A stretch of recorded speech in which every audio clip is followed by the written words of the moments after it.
Hello guys, कैसे हैं आप लोग। आज मैं किचन में हूँ। अजय अग्निहोत्री 12 चैनल में एक बार फिर से आपका स्वागत है। दोस्तों, आज इस वीडियो में इंडक्शन चूल्हे के बारे में कुछ जानकारियाँ मिलने वाली है। जैसे कि सुरक्षित ढंग से खाना बनाने के लिए किस इंडक्शन चूल्हे का प्रयोग करें। इंडक्शन और गैस चूल्हे के यूज में पैसों का जो खर्च है, इसका कंपेयर करें तो कौन सा चूल्हा बेटर रहने वाला है। इंडक्शन चूल्हे की क्वालिटी व कीमत क्या है, किस तरह के बर्तन का प्रयोग करते हैं, इंडक्शन चूल्हे को ऑपरेट कैसे करें, ऐसी ढेर सारी जानकारी है इस वीडियो में मिलने वाली है। तो दोस्तों, इस वीडियो को अंत तक जरूर देखें। अगर आप मेरे चैनल पर पहली बार आए हैं तो प्लीज़ चैनल को सब्सक्राइब जरूर करें। हाँ तो दोस्तों, कभी भी इंडक्शन चूल्हा ले तो एक बात का ध्यान रखें। ये जो इंडक्शन चूल्हा का बॉटम वाला हिस्सा है, ये ये जो पेंदी है, ये प्लास्टिक की होनी चाहिए, चाहे जो भी कंपनी हो। ये पूरा प्लास्टिक की होनी चाहिए, क्योंकि इसमें स्टील का भी आता है। और जाहिर सी बात है कि स्टील का रहेगा तो लोग उसे पसंद करेंगे कि ये मजबूत है, तो ये बेटर रहेगा। लेकिन मजबूती पे ना जाए। मजबूत तो रहता है लेकिन वो सेफ नहीं रहता है। कभी कभी ऐसा होता है कि ज़्यादा दिन यूज करने के बाद, कुछ दिन जब इंडक्शन चूल्हा को हम लोग यूज कर लेते हैं, तो उसको यूज करने के बाद ये जो बॉटम स्टील की होती है, तो उसमें करंट आने का भी डर रहता है। क्योंकि करंट क्यों आता है? क्योंकि ये जो ऊपर का बटन है, इसके नीचे पीसीबी होता है, और पीसीबी कभी कभी शॉर्ट कर जाता है। शॉर्ट करने के कारण अगर ये स्टील की बॉटम है, ये जो बॉटम नीचे की बॉटम है, अगर स्टील के है तो उसमें करंट आने का डर रहता है। और करंट आएगी तो जाहिर सी बात है, करंट कितना तेज़ मारता है तो स्वाभाविक बात है। और अक्सर लोग किचन में नंगे पैर खाना बनाते हैं। तो कभी भी आप इंडक्शन चूल्हा लेने के लिए सोच रहे हो तो ये बॉटम, जो इसका बॉटम है, पूरी प्लास्टिक की होनी चाहिए। वो वाला चूल्हा पसंद करें, चाहे वो जो भी कंपनी का हो। ये तो सेफ्टी की बात हो गई। अब हम अंतर बताते हैं इंडक्शन चूल्हे की, इस चूल्हे की, और ये गैस चूल्हे की। इन दोनों का जो इसमें खर्च आता है, उसका हम कंपेयर करते हैं। तो इसके हिसाब से ये जो गैस चूल्हा है, गैस चूल्हे में हमने कैलकुलेशन किया है 25 मिनट तक इसको यूज़ करके, और 25 मिनट इंडक्शन चूल्हे को यूज़ करके हमने कंपेयर किया है। तो इसका खर्च जा रहा है 25 मिनट में 6 रुपया 20 पैसा। और ये इंडक्शन चूल्हा है, इसका जो खर्च आ रहा है वो लगभग 0.40 यूनिट आ रही है। तो मेरे ख्याल से हर शहरों में लगभग 7 रुपया पर यूनिट चल रहा है। तो 7 पर यूनिट के हिसाब से 0.40 वाट इसमें बिजली खर्च हुआ है 25 मिनट के लिए। तो उसमें लगभग 2 रुपया 80 पैसा, यानी कि इसमें 2 रुपया 80 पैसा 25 मिनट के लिए पैसा खर्च हो रहा है। इसको 25 मिनट यूज कर रहे हैं तो, और इस गैस चूल्हे को 25 मिनट तक यूज़ कर रहे हैं तो इसमें 6 रुपया 20 पैसा, यानी कि लगभग आधे का डिफरेंस है। तो इसके हिसाब से गैस चूल्हे से बेटर इंडक्शन चूल्हा है। और एक और बात है, इसमें गैस लीक करने की संभावना रहती है, और इसमें ऐसा कोई प्रॉब्लम नहीं है। बस इसमें जो भी प्रॉब्लम है, ये नीचे के जो बॉडी है स्टील की नहीं होनी चाहिए, प्लास्टिक की होनी चाहिए, जिससे कि बाई चांस कभी नीचे फॉल्ट वगैरह होता है, पीसीबी के द्वारा अगर नीचे से कोई फॉल्ट होता है, तो अगर प्लास्टिक की ये बेस रहेगी तो करंट आने की कोई संभावना नहीं रहेगी, हम सेफ रहेंगे। और ये अगर स्टील की बॉडी आती है तो स्टील की बॉडी में करंट आ जाती है। पीसीबी अगर फॉल्ट हो गया किसी कारणवश, तो स्टील का बॉडी होने से करंट आने की संभावना रहती है। तो इसीलिए हम इसको बार बार कर रहे हैं कि ये जो स्टील का जो बेस होता है, उस इंडक्शन चूल्हे को आप चूज़ ना करें। बाकी किसी भी कंपनी का इंडक्शन आप ले सकते हैं जो कि ये प्लास्टिक का हो। ये नीचे का जो ये बेस है ये प्लास्टिक का होना चाहिए। तो कैसे आपको हम बता दें, ये इंडक्शन चूल्हा हमने अपने पास का मार्केट से लिया हुआ है जो कि 3300 यानी कि 3300 रुपये में हमने इसको लिया है। और ये 2100 वाट की है। इसका कवर मैं दिखा दूँ आपको। ये देखिए, ये है 2100 वाट। इसकी कीमत 3300 रुपये पड़ी है।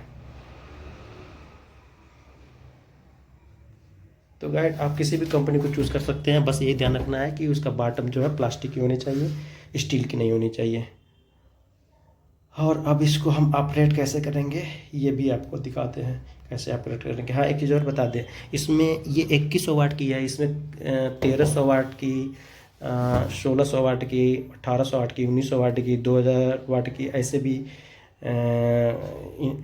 इंडक्शन चूल्हा आता है। तो आप अपने हिसाब से, जैसे आपकी फैमिली में जितने मेंबर हैं उस हिसाब से आप चूज़ कर सकते हैं।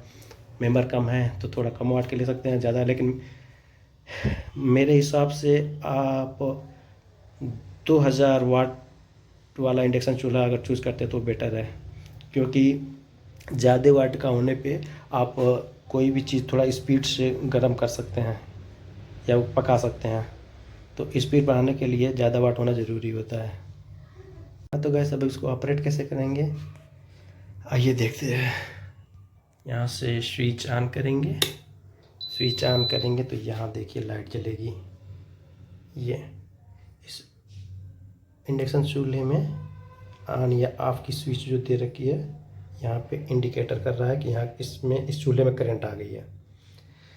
और एक चीज़ और बताते हैं, ये जो इंडक्शन चूल्हा है, ये इसमें ये जो सिस्टम दिया हुआ बटन वाला सिस्टम दिया हुआ है, और स्क्रीन टच भी आता है, केवल टच करने पे वो काम करेगा। तो मेरे ख्याल से बेटर ये बटन वाला होता है, टच करने वाला बेटर नहीं होता है।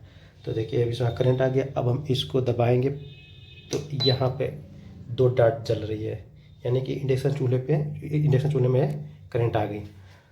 अब हमको जो चीज़ भी पकाना है या बॉयल करना है या रोटी पकानी है, तो हम उसी हिसाब से यहाँ पे बटन को दबाएंगे और खाना पका सकते हैं। जैसे यहाँ पे हमने इसको फ्राई पे बटन दबाया,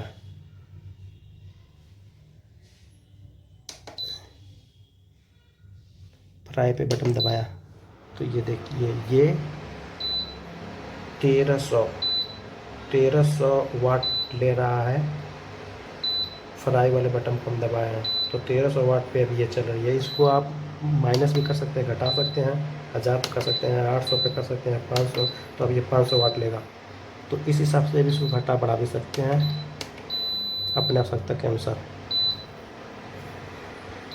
तो इसको ऑपरेट करना बिल्कुल ईजी है, कोई प्रॉब्लम नहीं होगी इसको ऑपरेट करने में।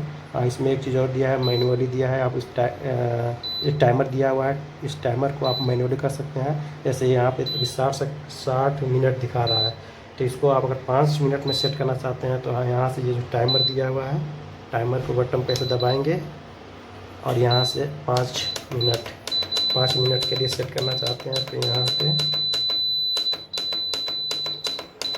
माइनस करते हुए 5 पे आ गया। अब इसका सेट हो गया। अब ये खाना पकते पकते ऑटोमेटिक 5 मिनट के बाद बंद हो जाएगी।